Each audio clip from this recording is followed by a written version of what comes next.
کہ دوستوں کی پچھلی نیکیاں بھی یاد رکھنی چاہیے، ان کی پچھلی بھی خوبیوں اور پچھلے بھی معاملات کو تھوڑا یاد رکھنا چاہیے۔ ہم کیا کرتے ہیں؟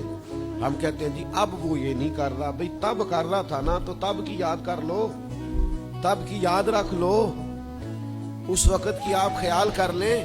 ہم کیا کرتے ہیں؟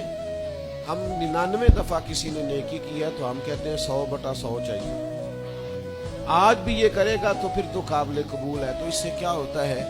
اس سے تکلف پیدا ہوتا ہے۔ ایک آدمی روز کیسے نیکی کر سکتا ہے؟ ہم نہ صرف خامیاں یاد رکھتے ہیں، خوبیوں کا ذکر نہیں کرتے۔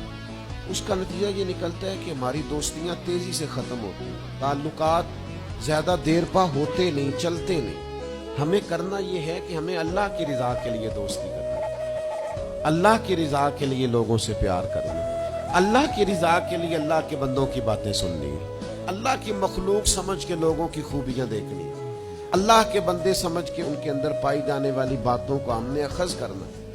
اگر ہم تعلقات میں لالچ لائیں گے، ذاتیات لائیں گے، زیادہ امیدیں لگائیں گے، اس کا نتیجہ ٹھیک ساری زندگی یہ طے کرے کہ میں نے دوست کے کام آنا ہے پر میں نے دوست کو کام کہنا نہیں، میں نے اس کی خدمت کرنی ہے لیکن کبھی اسے اپنی خدمت کے لیے مجبور جس حد تک ہو سکے اس کی مدد کرنی ہے، لیکن کبھی اسے اس تکلیف میں ڈالنا، یہ مزاج پیدا کریں۔